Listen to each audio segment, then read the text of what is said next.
Hi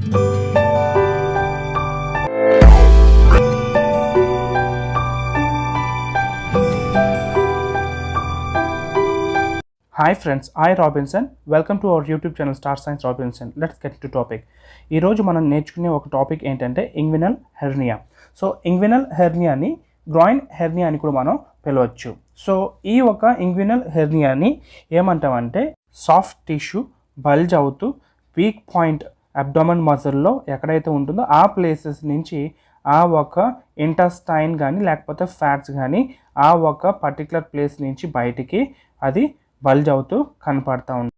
ఈ డయాగ్రామ్లో మీకు నేను చూపిస్తాను. సో ఇంగ్వినల్ హెర్నియా అనేది మనకి ఏ ప్లేస్లో మనకి ఉంటుందని.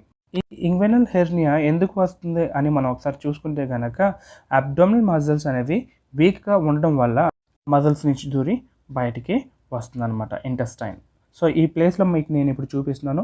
సో ఇది ఇంగ్వినల్ హెర్నియా అనేది మనకి కనపడతా ఉంటుంది. మనం ఒక డయాగ్రామ్లో చూసుకోవచ్చు. సో తర్వాత మనకి ఆ బల్జ్లో ఏ పోర్షన్ అంటే ఏమేమి ఉంటుందని మనం ఒకసారి చూసుకుంటే కనుక ఇప్పుడు మీకు నేను డ్రా చేసి చూపిస్తాను. సో అబ్డామినల్ మజిల్స్ మనలో ఏమేమి ఉంటాయనేది మనం ఇక్కడ చూసుకుంటే కనుక ఈ అబ్డామినల్ మజిల్స్లో ఫస్ట్ మనం చూసుకోవాల్సింది పెరిటోనియం లేయర్ లోపల నుంచి, తర్వాత మనకి ట్రాన్స్వర్స్ ఫేషియా అనేది మనకి ఉంటుంది. సో ఈ ట్రాన్స్వర్స్ ఫేషియా అనేది లోపల నుంచి మనకి బయటికి వచ్చినప్పుడు మనకి మిడిల్ లేయర్ కింద మనకి ఏముంటుందని మనం ఒకసారి చూసుకుంటే సో ఇంటర్నల్ ఆబ్లిక్ మజిల్ అయితే మనకి ఉంటుందన్నమాట. సో ఈ ఇంటర్నల్ ఆబ్లిక్ మజిల్ తర్వాత అంటే మనకి బయట ఏముంటుందని మనం ఒకసారి చూసుకుంటే ఎక్స్టర్నల్ ఆబ్లిక్ మజిల్ అనమాట. సో ఇదన్నీ ప్లేసెస్ కూడా దాటుకొని ఇంటెస్టైన్ అనేవి బల్జ్ అవుతూ లోపల నుంచి ప్రొడ్యూస్ అవుతూ బయటికి వస్తుందన్నమాట. కానీ కవరింగ్కి మనకి సబ్క్యూటేనియస్ తర్వాత స్కిన్ అనే లేయర్ మనకి బయట ఉండడం వల్ల అది డైరెక్ట్గా ఎక్స్పోజ్ అయితే అవ్వట్లేదు. ఇప్పుడు మనం చూస్తున్నాం ఇంటెస్టైన్ అనేది మన మజిల్ వీక్ ఏరియా మనకి అబ్డామినల్ ఎక్కడైతే ఉంటుందో ఆ ప్లేస్ నుంచి మనకి ఇంటెస్టైన్ అనేది దూరి బయటికి ఎలా బల్జ్ అవుతూ ఇంటెస్టైన్ మనకి ఇక్కడ కనపడుతుంది అనేది మనం ఇక్కడ చూసుకోవచ్చు. తర్వాత మనకి డైరెక్ట్ ఇండైరెక్ట్ హెర్నియా అంటాం. అంటే మనకి ఇంగ్వినల్ హెర్నియాలో రెండు టైప్స్. ఒకటి ఇండైరెక్ట్ ఇంగ్వినల్ హెర్నియా, ఇది స్క్రోటంలోకి వస్తుంది యాజ్ మన డయాగ్రామ్లో చూస్తున్నట్టు. అంటే ఇది ఎక్కడ ఉంటుందని ఒకసారి చూసుకుంటే కనుక మనకి ఏదైతే ఇన్ఫీరియర్ ఎపిగాస్ట్రిక్ ఆర్టరీ అంటామో దానికి లేటరల్గా ఉంటే కనుక అది ఇండైరెక్ట్ ఇంగ్వినల్ హెర్నియా. ఒకవేళ డైరెక్ట్ ఇంగ్వినల్ హెర్నియా కోసం మనం మాట్లాడుకుంటే కనుక మనకి ఇన్ఫీరియర్ ఎపిగాస్ట్రిక్ ఆర్టరీకి మీడియల్గా మనకి డైరెక్ట్ ఇంగ్వినల్ హెర్నియా అయితే ఉంటుంది. సో అది మనం ఇక్కడ గుర్తుపెట్టుకోవాల్సింది చాలా ఇంపార్టెంట్ కూడా. సో మీకు నేను నేమింగ్ చేస్తున్నాను. సో ఈ ఆర్టరీ ద్వారా మనం ఏం చేయవచ్చు అంటే మనం ఒక ఇండైరెక్ట్ తర్వాత డైరెక్ట్ ఇంగ్వినల్ హెర్నియా అనేది మనం డిఫరెన్సియేషన్ అయితే చేసుకోవచ్చు. ఇప్పుడు మనం ఈ టూ టైప్స్ డిఫరెన్స్గా మనం డయాగ్రామ్ వేసుకొని చూసుకుందాం ఏంటి డిఫరెంట్ అనేది. సో ఇక్కడ మీరు చూసుకున్నారు. సో ఇది మనకి పెరిటోనియం. సో ఇక్కడ మనకి డీప్ ఇంగ్వినల్ రింగ్ అయితే ఉన్నాయి. సో ఎలాగైతే మనం డయాగ్రామ్లో చెప్పుకున్నాము ఇండైరెక్ట్ హెర్నియా అంటే ఇండైరెక్ట్ ఇంగ్వినల్ హెర్నియా అనేది మనకి literally to inferior epigastric artery. So అదే మనకి ఇక్కడ చూస్తున్నాం.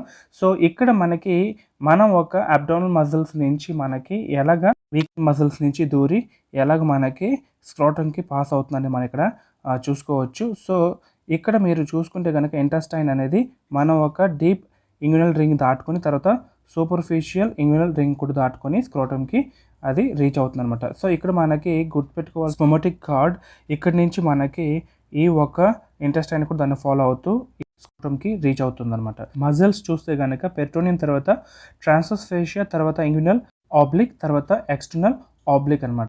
ఇండైరెక్ట్ ఇంగ్వినల్ హెర్నియా అనేది మనకి అబ్డామినల్ కంటెంట్స్ అంటే ఫ్యాట్ కానీ లేకపోతే ఇంటెస్టైన్ కానీ మనకి ఇంగ్వినల్ కెనాల్ ద్వారా మనకి స్క్రోటంకి రీచ్ అవుతుంది. తర్వాత ఇన్ఫీరియర్ ఎపిగాస్ట్రిక్ ఆర్టరీకి లెటరల్గా ఉంటుంది. ఇప్పుడు మనం చూసేది direct inguinal hernia. So direct inguinal hernia కూడా సేమ్ డయాగ్రామ్, కాకపోతే ఇక్కడ ఏంటంటే డీప్ ఇంగ్వినల్ రింగ్ ద్వారా ఇది ఎంటర్ అవ్వదు. మనకి ఎక్కడైతే అంటే అబ్డామినల్ మజిల్ అనేది వీక్గా ఉంటుందో అక్కడ అది ప్రొట్రూడ్ సైజ్ లోపలికి వెళ్తుంది. ఇక్కడ మీరు చూసుకుంటే కనుక ఇన్ఫీరియర్ ఎపిగాస్ట్రిక్ ఆర్టరీకి ఇక్కడ మీడియల్గా ఈ ఒక ఇంగ్వినల్ హెర్నియా అయితే సిచ్యువేట్ అయితే అయి ఉంటుంది. సో మనకి ఇక్కడ మీకు నేను ఇంటూ వేసి చూపిస్తున్నాను. అంటే మనకి ఇండైరెక్ట్ హెర్నియా లాగా ఇక్కడ మనకి సూపర్ఫిషియల్ ఇంగ్వినల్ రింగ్ వరకు ఇది రీచ్ అవుట్ అయితే అవ్వదు. సో మనకి సేమ్ డయాగ్రామ్, సేమ్ మజిల్స్ అన్నీ కూడా ఉంటాయి, బట్ వీక్నెస్ ఆఫ్ మజిల్స్ అనేవి మనకి ఇక్కడ ఉండడం వల్ల అబ్డోమినల్ కంటెంట్స్ అనేవి, ఇంటెస్టైన్ అనేవి ఇక్కడ కొంతవరకు ఇక్కడ బల్జ్ అయ్యే ఛాన్స్ అయితే ఉంటుంది. సో ఇది indirect and direct inguinal hernia. Thank you friends for watching the video. It's Star Science Robinson. Thank you once again.